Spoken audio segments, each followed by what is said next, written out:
truly believe in this idea that, if you don't know where you come from, you won't appreciate where you're going. So if you want to give a child a way of navigating the future, you have to teach them about their past.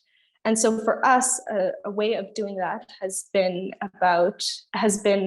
actually following Indian news. So a lot of my family is still in India, right? And so obviously there's that emotional connection that if bad things happen within a space, then I have to care about it because I have a lot of family connection there. But I think it's a little bit more than that as well. There's this idea of, I guess, responsibility to make sure that those who are still there are at least to some degree being looked after or being cared for. And so for that reason alone, my dad and my mom honestly have both been like having conversations regarding what's happening in India. That happens a lot in my home, but it's also because I have two cousins who recently came from India and they're currently living with us. And so naturally, given sort of our mixed identities and our experiences, they sort of weave and interlap in interesting ways. And so we end up talking a lot about India and its experiences, specifically its interactions with the Dalit community. So the reservation is something that gets brought up a lot, and we'll get into heated discussions. And I don't know, I think I remember telling somebody about this, and even they were just like, why does it matter though? Like, why do you need to follow Indian politics if you subtract sort of academic interest? And I guess the answer to that is one that I'm still figuring out. I don't know why I'm so interested in figuring out what happens in a place that I will never have to go back to if I choose not to. I think there are some ties that are a little bit difficult to articulate. They're a little bit more spiritual and a little bit more, they're difficult to articulate through language, like if I hear that something is happening miles away, I need to make sure that everything is all right. I'm trying to be as self-aware as possible in the sense that I haven't grown up in India, and I've been thankful enough to never actually rely on the reservation system. But I do have sort of parents and cousins who've sort of benefited from it to some degree. So I think, so I have, so my parents used the reservation system. My mom, they chose not to, which is an interesting story in itself, because my mom grew up in the army camps because her dad was he had an administrative job in the Indian Army. And so they moved around a lot. And when she sort of came to terms with her identity, he told her not to use the system that was put in place. And he said, one of the reasons I don't want you to use it is because no matter what you become, everyone in the world, in society, will say you became that because you had that one system helping you. And he just didn't want to see their success be delegitimized. And so I think that experience is a perfect way of sort of articulating my own discontent with the reservation, which is that it is definitely helpful. And I think it can sort of push a society forward, but even it has its limits, right? Like I think it's great legislatively, it's great economically, especially for students who don't have the resources to educate themselves adequately. I think it's a great system or a great resource to use in that sense, but it definitely doesn't tackle a lot of the social stigma around being a Dalit, right? Seeing legislative change is different than seeing economic change, which is different than seeing social change. And although there can be an overlap of the three, I don't think the reservation does a good job of sort of touching on the sort of social stigma that still exists in India. For my own views on the reservation system, personally, I think it's sad that like Indian society is still talking about reservations, because, and like this is something that my mom touches on a lot, conversations within Indian households, within Indian politics, starts and ends with a reservation. This is a system of support. People fight about it. Sometimes they're given, sometimes it helps, sometimes it doesn't. And that's where the conversation kind of ends. And I think that's quite sad because I don't think the reservation was actually there to fix the caste system. It was one tool in a toolbox. And so we've essentially been just trying to perfect this one tool instead of figuring out other ways or mechanisms that can be curated or constructed to better support the marginalized groups in India at the moment. I think there's been sort of an overfocus on them. It's overfocus on the reservation system. And I think in many ways it's taken away from the social innovation that we actually need. India's constitution is quite comprehensive, and it truly tries to sort of target marginalized groups, and yet we see the subjugation of an entire population. So there's clearly a gap, right? Personally, I feel as though a lot of young people need to come forward. And the reason I say that is because in a lot of like associations that I've been a part of, the face of resistance has been a lot of older men, and specifically men.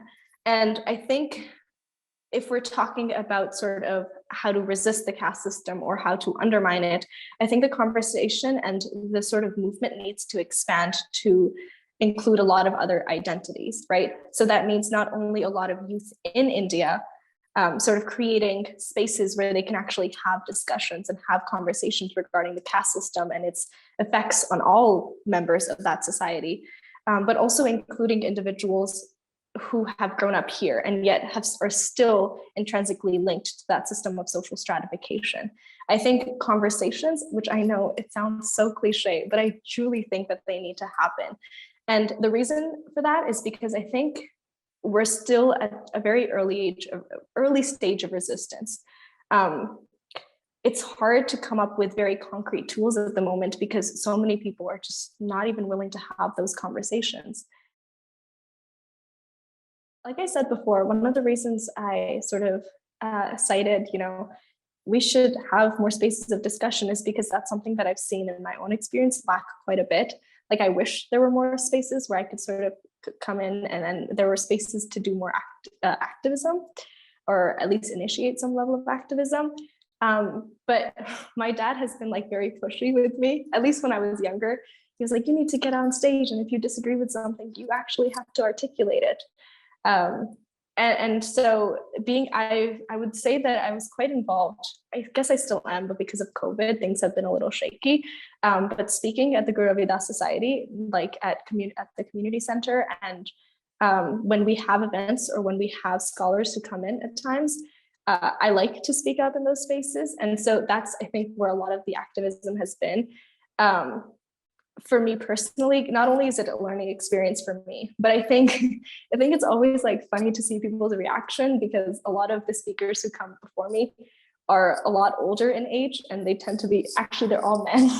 And so they see like this little 5'2" like girl walking in, and it's kind of like funny to them, and I guess I enjoy that reaction. But in my own life, I love writing about the caste system. I love sort of having it be involved in my work. So when it comes to like completing research papers or sort of being involved with sort of more academic space, I love writing about the caste system. And it's quite a contentious topic I've come to observe, but it's one that I enjoy sort of writing a lot about. Yeah.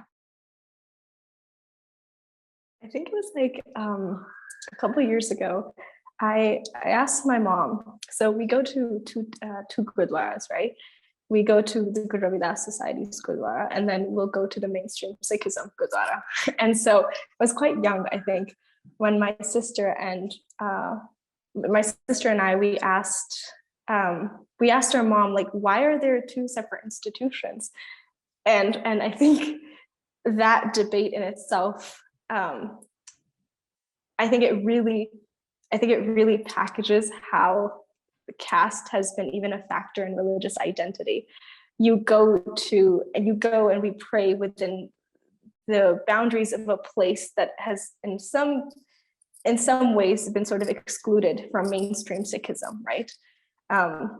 There's a whole debate about how do you refer to Guru Ravidas? Do you call him a guru? Do you call him a bhagat? And that is something that like my parents will get into like little sparring debates over. Um, and it's interesting because you would think that like you go somewhere to pray, not to talk about politics, but because I think caste is such a factor, and it's sort of like that thread that's woven into the fabric of Indian society. So whether we're talking about social institutions or religious ones, I think it's kind of omnipresent. So we're not Buddhist, although a part of me has always wanted to be.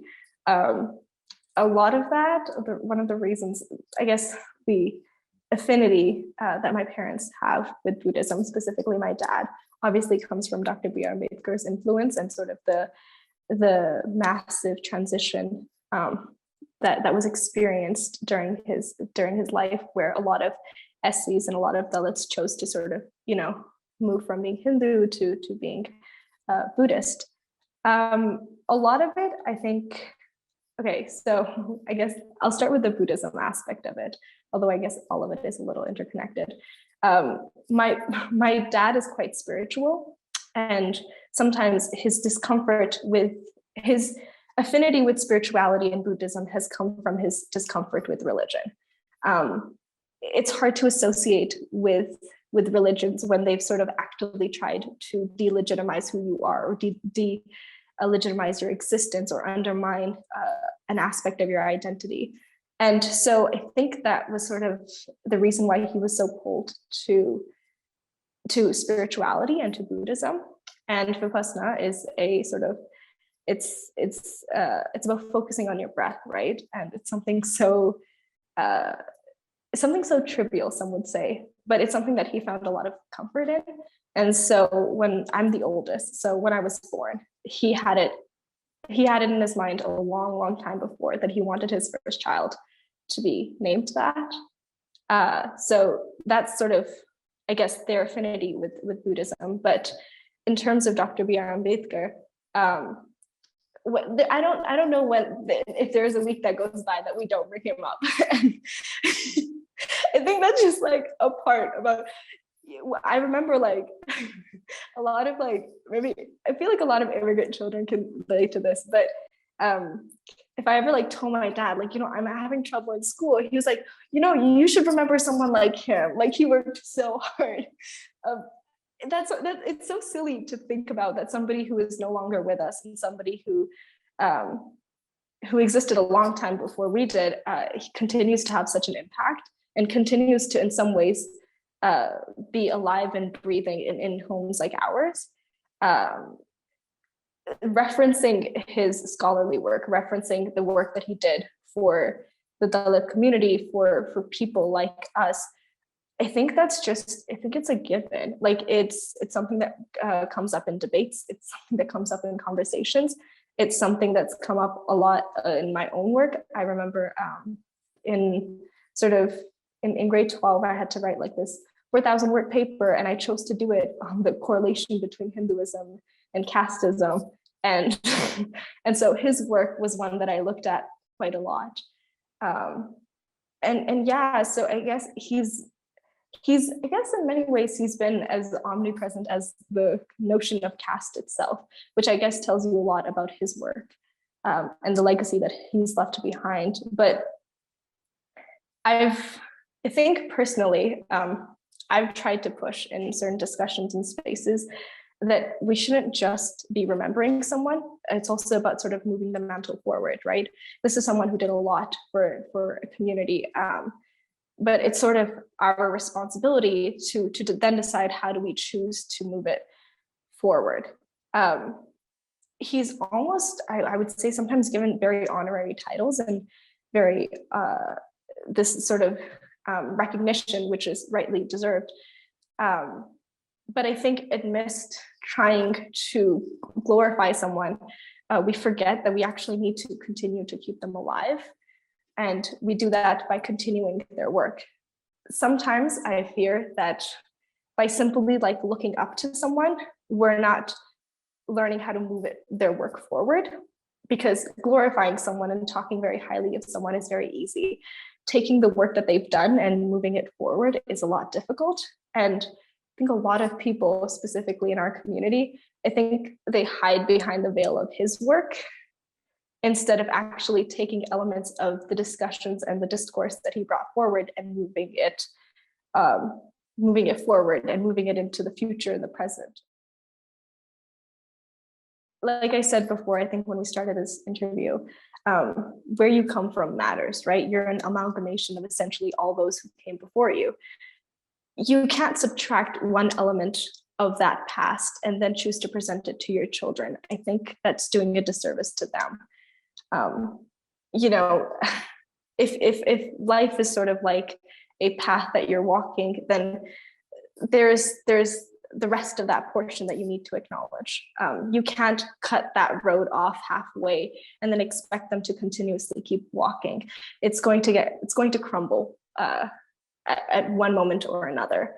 I still remember, this is a cousin I don't quite talk to for a myriad of reasons, but she was told quite late in her life that she was Dalit, and her first reaction was to cry. And I don't want my children seeing such an important part of who they are as being something so negative that it would cause them that level of distress. I think it's something I would definitely, I think, articulate it in a way where this is something that you should be proud of, right? The fact that you are here and living and breathing means that a lot of people had to do a lot of things. And it does a disservice to them to not acknowledge that history, to not acknowledge the fact that you're Dalit, to not acknowledge the fact that your forefathers weren't allowed to sit in classrooms. I think not only is it doing a disservice to the children of the future, but it does a huge disservice to all those who came before us, who had to fight a lot more than we ever will in our lives, right? So I think I would choose to tell them, but I don't also think it has to be this awful thing. I think if anything, it's something that you should be proud of.